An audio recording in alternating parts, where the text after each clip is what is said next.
Hi, everyone. Welcome to the Real Estate Red Zone, brought to you by the Texas Real Estate Research Center at Texas A&M University.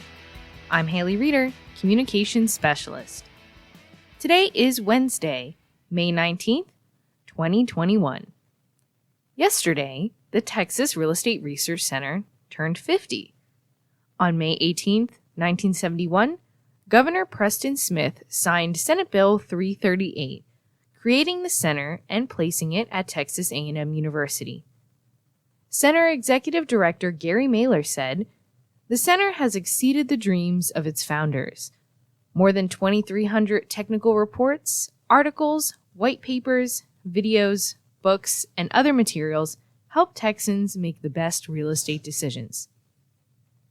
We thank all of our constituents for your continued support over the past 50 years. Now on to today's podcast. The COVID-19 pandemic has impacted the U.S. and Texas labor markets significantly. Mass layoffs and furloughs left millions of Americans unemployed. From March 21st, 2020 to May 8th, 2021, over 5 million initial unemployment claims have been filed in Texas. With the rollout of the COVID-19 vaccine and the reopening of the economy, the labor market has made great improvements. Where does the labor market stand now, and what should we expect going forward? Center research economist Dr. Luis Torres has been tracking employment since the onset of the pandemic. He joins us today to share his insights. Thanks for being here. Thank you for having me, Haley. It's always a pleasure to be here with you. Describe the current state of Texas labor market. So we're in recovery mode. The recovery is gaining strength. In the month of March, the Texas economy gained around 99,000 jobs.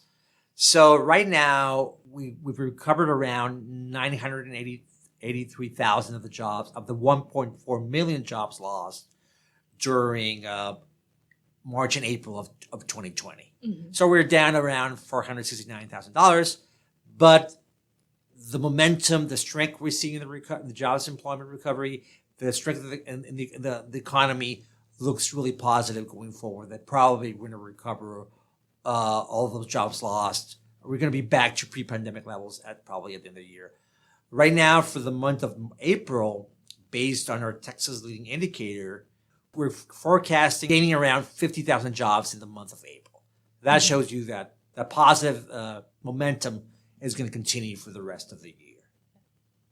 Which employment sectors were hit the hardest by the pandemic, and which ones have rebounded the strongest? So definitely leisure hospitality was a sector that was hit the hardest. It's a sector, an industry where you cannot socially distance. So that sector is basically made up of the arts and entertainment industry, also the accommodation and food services industry also. So those, restaurants, bars, hotels, movie theaters, all that sector was hit the hardest. Now, the other sector that was hit the hardest was the oil industry, the oil jobs. And why is that? Because the oil industry was hit by the pandemic as the world economy shut down. Also, the demand for oil went down. So that caused that was a big decrease in the demand for energy for oil industry. So that caused a big decline in the oil industry sector. Yeah. What sector is doing really well? That was the transportation and warehousing sector. That sector has actually recuperated all the jobs lost during the pandemic, and actually it's back to pre-pandemic levels. The other sector is the financial industry sector is also back to pre-pandemic levels. Why is that? Because they're industries that you can socially distance. Transportation and warehousing, the importance of moving goods and services during the pandemic. And of course, you're socially distant, you're probably driving a truck. The warehousing sector also is a sector that you can actually socially distance. And also the financial industry sector, that's did really well. And people could work from home, and it wasn't as affected by the pandemic. Mm-hmm. So that sector is also doing well. Now, the only MSA in Texas that actually has recovered their jobs and are back to pre-pandemic levels is Waco, the Waco MSA. So of the 25 MSAs, the Waco MSA is the only one that's actually back to pre-pandemic employment levels. Is there any reason for that? Well, in the industry mix, there's the industrial part of it. There's not a lot of industries, like they don't depend more on leisure hospitality. The university, Baylor University, a major employer, also the hospital sector. So all of these contributed for Waco, Texas to recover the jobs faster. Transportation than other MSAs in the state. How is employment performing in comparison with projections from last year? So it's performing better. The projections we had were before the vaccines were produced or distributed. We knew that the vaccines were in the pipeline, but initially you don't know how efficient they're going to be, the distribution of the vaccines, and that has allowed for the employment recovery, to move even faster. What permanent employment changes do you expect to see as a result of the pandemic? I think the hybrid working environment, I think that's going to stay. I think we've proven that you can work from home, you can be productive working from home, and I think that idea is, and we've proven also that the technology works. So I think that idea moving forward is going to allow us, for not to go back to a 9 to 5 Monday through Friday work week.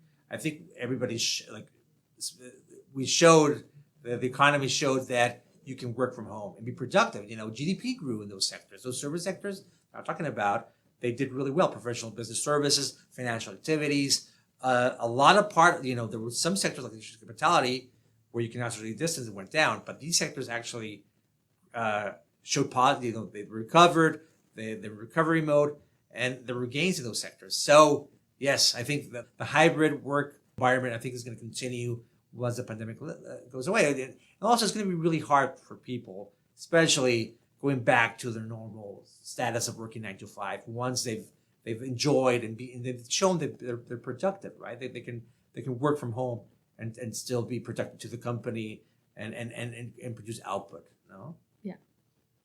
What challenges do the labor market face going forward? So I think 2 challenges. One, bringing people back to the labor force. I think that has 2 stories. The first story is that a lot of people have been out of the labor force, right? So when you're the longer it lasts, the difficulty for those people to come back to the labor force. Why? Because they start losing skills and training. The skills start becoming more obsolete. So they have to find a way to retrain them and make them come back to the labor force. Mm-hmm. Now, the other part of it is a lot of women were hit the hardest by the pandemic. Why is that? Because a lot of women had to stay home and take care of the children, of the kids in the family, in the households. So that caused a lot of women to leave the labor force. So once again, the challenge is now that once we reopen the economy, schools reopen, hopefully the children are going to go back to school, and that's going to allow women to return back to the labor force. So hopefully that does occur. But there's also some issues there. Let's see if that happens, because maybe they become comfortable and maybe they say, you know what, maybe right now they're still small. It worked. Maybe it won't return. So some things can change in the meantime. But the idea is that it's positive that now that the schools are back, that a lot of women are going to come back. The job recovery looks really good. It looks really strong. And hopefully by the end of the year, I think we're probably going to recover all of the jobs lost due to the pandemic. Well, thank you so much for coming on. Oh, thank you, Haley. Thank you for having me. Thanks again, Luis. For more, see COVID-19 impact projections on Texas economy. The center's economic indicator can help forecast changes in the Texas economy resulting from the coronavirus pandemic. We posted a link to it on our podcast webpage and in the YouTube description box. If you're looking for more on Texas employment, check out the newest addition to our research library. The Texas Employment Report compares Texas and the nation's labor markets. It also includes rankings of Texas MSAs in various industries. The link is posted on our podcast webpage. And don't forget to subscribe to email notifications so you always know when the report is updated. While you're on our website, browse through our research library. It includes a wide variety of economic reports and real estate articles. Our latest topics include a monthly Texas housing review, an analysis of state land markets, tax incentive programs, low housing inventories' effect on low-income buyers, and more.